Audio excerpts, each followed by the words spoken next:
बिस्मिल्लाहिर्रहमानिर्रहीम। अस्सलाम वालेकुम स्टूडेंट्स। तो आज की हमारी इस वीडियो का टॉपिक है फेरिंग्स। आज हमने देखना है कि फेरिंग्स क्या होता है, इसके पार्ट्स क्या हैं, पार्ट्स के फीचर्स क्या हैं, फीचर्स में फिर हम ये देखेंगे कि उनसे रिलेटेड क्लिनिकल्स क्या हैं, ठीक है। और इसके अलावा हम जो इसके मसल्स और न्यूरोवेस्कुलर सप्लाई उसको नेक्स्ट वीडियो में देखेंगे इंशाल्लाह। तो स्टार्ट करते हैं with introduction of pharynx. Pharynx we all know that it is a funnel shape fibromuscular tube common to both food and air. और इसका जो नेजोफेरिंग्स वाला हिस्सा है वो common to both food and air नहीं होता। आगे वाले हिस्से जो होते हैं oropharynx and laryngopharynx that are common to both food and air, ठीक है। तो अब जो फेरिंग्स है इसके जो पार्ट्स हैं वो किस तरह से डिसाइडेड हैं कि जो एंटीरियर रिलेशंस हैं उनसे डिसाइडेड हैं।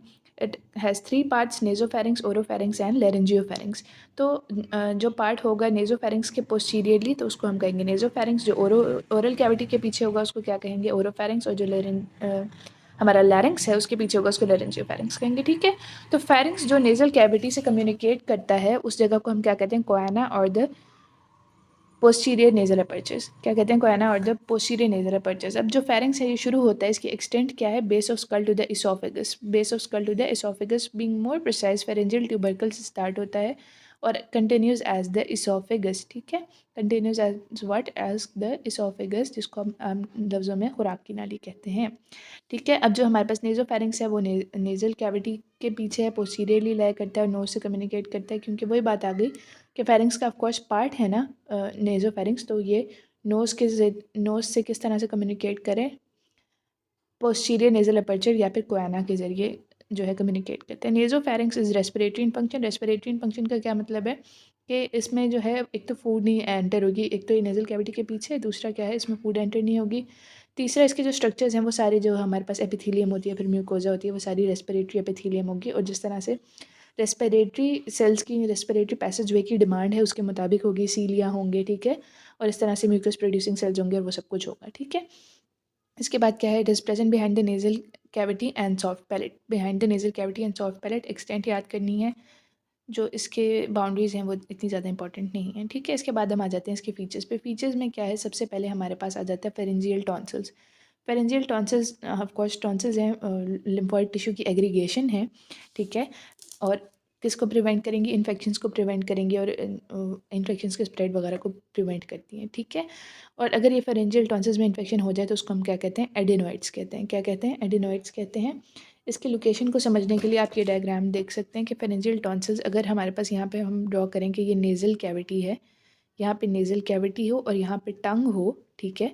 तो यहाँ पे फेरेंजियल टॉन्सिल्स मौजूद होंगे। क्या है, यहाँ पे नेज़ल कैविटी है और ये हमारे पास फिर वो सॉफ्ट पैलेट, हार्ड पैलेट, वो सब कुछ है, तो यहाँ पे फेरेंजियल टॉन्सिल्स होंगे, ठीक है। इसके अलावा कौन कौन से हमारे पास फीचर्स हैं नेज़ोफेरिंग्स में, सबसे इंपॉर्टेंट फीचर क्या है, ओपनिंग ऑफ फेरिंगोटाइम्पैनिक और the Eustachian tube which is also known as the auditory tube, ठीक है। इसको हम क्या कहते हैं, ऑडिटरी ट्यूब भी कहते हैं। इसकी ओपनिंग होती है। इसकी ओपनिंग किस तरह से हो रही है कि अगर ये है ना ओपनिंग, तो इसके ऊपर होगी एक tubal elevation which is formed by the tubal tonsils, ठीक है। किससे बन रही होगी, ट्यूबल टॉन्सिल्स से बन रही होगी। और इसके एंटीरियरली एक फोल्ड होगा और पोस्टीरियरली एक फोल्ड होगा, salpingopharyngeal fold and the salpingopalatine fold. ये जो salpingopharyngeal fold it is formed by the salpingopharyngeus muscle and salpingopalatine fold is formed by the levator palati muscle. ये mucosa से covered होंगे तो हम क्या कह देंगे कि ये फोल्ड्स हैं, ठीक है। और ये जो फोल्ड्स हैं ये कंट्रोल करेंगे opening and closing of auditory tube को। देखें ना, ये दोनों मसल्स हैं, ये कॉन्ट्रैक्ट भी हो सकते हैं, रिलैक्स भी हो सकते हैं, depending on in their contraction and relaxation. जो यूस्टेशियन ट्यूब है ये क्लोज या ओपन होगी और इसके क्लोज या ओपन होने का क्या मकसद है, टू मेंटेन द प्रेशर, ठीक है। ये जो यूस्टेशियन ट्यूब है ये मिडल एयर को कनेक्ट कर रहा होता है विद द माउथ और द नेजोफेरिंग्स, ठीक है। तो क्या है कि ये प्रेशर को मेंटेन करेगी, ठीक है। According to the external pressures ये वाली जो ओपनिंग है ये प्रेशर को मेंटेन करती है। किन मसल्स के through, salpingopharyngeal muscle and the salpingopalatine muscle, ठीक है। इसके अलावा हमारे पास एक और इसका जो है फीचर है वो है फेरेंजियल रिसेस। फेरेंजियल रिसेस क्या है कि ये जो हमारे पास ट्यूबल एलिवेशन थी ना, ट्यूबल टॉन्सिल्स की वजह से, ट्यूबल एलिवेशन किस तरह से थी, ट्यूबल टॉन्सिल्स थे उनके ऊपर म्यूकोजा था, उसको हमने कह दिया ट्यूबल एलिवेशन है। इस ट्यूबल एलिवेशन की वजह से एक रिसेस भी तो फॉर्म होगी, और पैसेज वे भी तो फॉर्म होगा, एक छुपी हुई जगह भी तो फॉर्म होगी ना, उसको हम क्या कहते हैं, फोसा रोजेनमेलर या फिर फेरेंजियल रिसेस। ये जो रोजेनमेलर फोसा है इसमें of course it is prone to infections और ट्यूमर्स भी जो है वो ज़्यादा जल्दी पता नहीं चलेंगे क्योंकि ये छुपी हुई जगह है, इन्फेक्शंस भी ज़्यादा होंगी और डिटेक्शन बेसिकली जो डायग्नोसिस है वो कम हो जाएगा, मुश्किल से होगा, ठीक है। So it is known as the graveyard of nasopharynx, it is known as the graveyard of nasopharynx. अब हम आ जाते हैं एडिनॉइड्स पे। मैंने पहले ही कहा कि जो फेरेंजियल टॉन्सिल्स हैं ये इनलार्ज हो जाएंगे due to infection which is known as adenoids, ठीक है। इसके बाद हम क्या इससे होगा क्या, नेज़ल ऑब्स्ट्रक्शन होगी, ऑफकोर्स रेस्पिरेटरी डिफिकल्टी होगी, नेज़ल डिस्चार्ज ज़्यादा हो जाएगा, टोनलेसनेस ऑफ वॉइस होगी और एपिस्टेक्सिस या फिर नोज ब्लीड्स होंगे एंड नोज नेज़ल ऑब्स्ट्रक्शन हो रही है तो the child will become a mouth breather, ठीक है। इसके बाद हम आ जाते हैं ओरोफेरिंग्स पे। ओरोफेरिंग्स में क्या है कि ये जो ओरोफेरिंग्स है ये नेज़ल कैविटी से भी नेज़ोफेरिंग्स से भी कम्युनिकेट कर रहा है और माउथ से यानी ओरल कैविटी से भी कम्युनिकेट कर रहा है। अगर नेज़ोफेरिंग्स से कम्युनिकेट करेंगे तो कहेंगे फेरेंजियल इस्टमस के जरिए कम्युनिकेट कर रहा है, और माउथ से करेगा तो oropharyngeal isthmus, nasopharyngeal isthmus and oropharyngeal isthmus, ठीक है। अब आ जाते हैं इसकी एक्सटेंट पे। ये एक्सटेंड करता है from the lower surface of soft palate to the epiglottis, lower surface of the soft palate से आगे एपिग्लोटिस तक जाता है, ठीक है। Roof will be found by the soft palate, floor will be found by the tongue, ठीक है। इसकी लेटरल वॉल, इसकी जो अब हम फीचर्स पे आ जाते हैं। ये जो लेटरल वॉल है उसमें होते हैं पैलेटाइन टॉन्सिल्स। कौन से टॉन्सिल्स होते हैं? Palatine tonsils. लेटरल वॉल में कौन से टॉन्सिल्स पड़े हुए हैं? Palatine tonsils. ये टॉन्सिल्स पड़े क्या होते हैं? ये एक फोसा या डिप्रेशन में पड़े हुए होते हैं, ट्रायंगुलर फोसा या डिप्रेशन में पड़े हुए होते हैं, जिसको हम कहते हैं टॉन्सिलर फोसा। ये इंपॉर्टेंट है, ठीक है। ठीक है, ये इंपॉर्टेंट है। टॉन्सिलर फोसा किस तरह से बना हुआ है?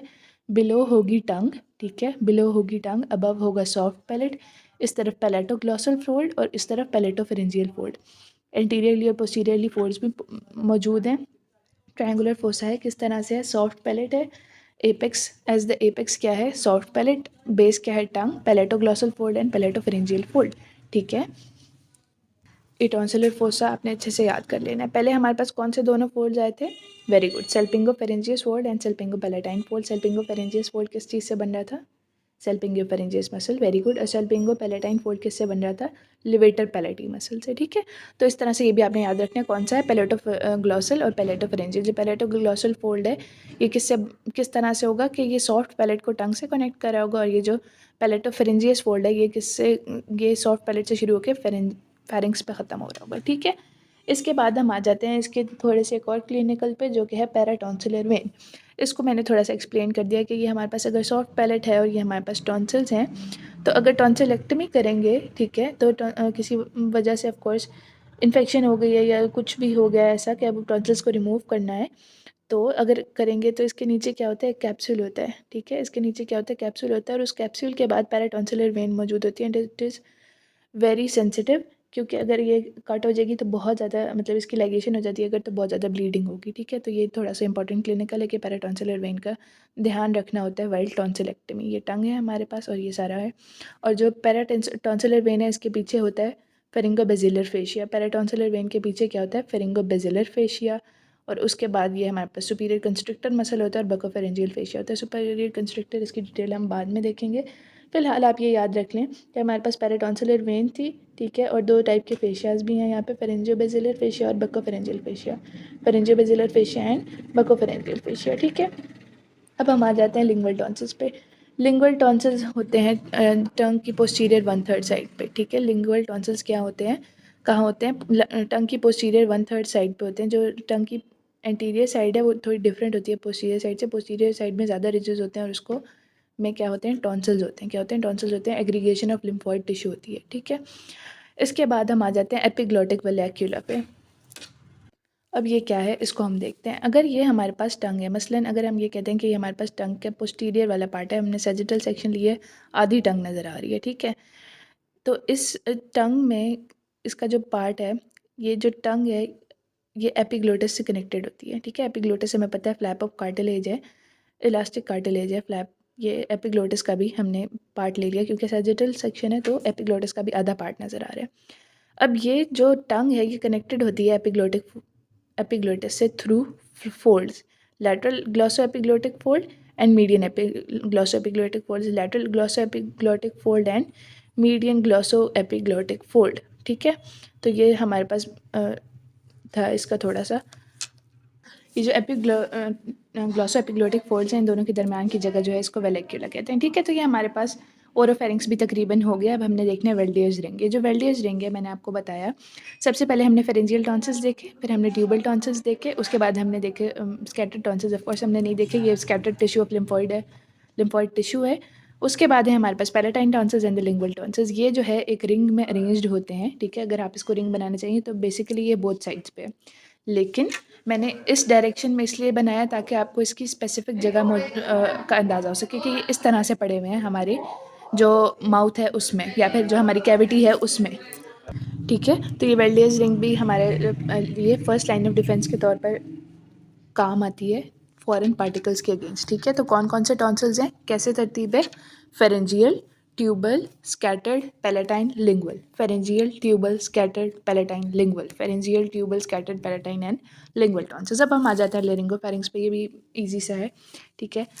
डायग्राम्स थोड़ी रफ हैं लेकिन समझने में इंशाल्लाह आसानी होगी, ठीक है। लेरिंजियोफेरिक्स जो है ऑफ कोर्स लेरिंग्स के पीछे होगा, और जो इसका कम्युनिकेशन है with the larynx is known as laryngeal inlet. इसको क्या कहते हैं? लेरिंजियल इनलेट कहते हैं। लेरिंजियल इनलेट को इन मोर डिटेल हम लेरिंग्स में ही स्टडी करेंगे, अभी हमें बस नाम पता होना चाहिए, ठीक है। इसकी एक्सटेंट क्या है? From epiglottis to the C6 के जो लोअर वर्टेब्रा है, सर्वाइकल C6 वर्टेब्रा है, उसके लोअर बॉर्डर तक, ठीक है। और उसके बाद ये एज द इसोफेगस कंटिन्यू करते हैं, ठीक है। उसके बाद है हमारे पास के ये जो लेरिंजियोफेरिंक्स है, इसका थोड़ा सा स्ट्रक्चर को देखते हैं कि अगर मसलन हमारे पास ये क्या है, एपिग्लोटिस है, और तो हमारे पास जो एपिग्लोटिस है और ये हमारे पास एरिटेनॉइड कार्टिलेजेस हैं, ठीक है।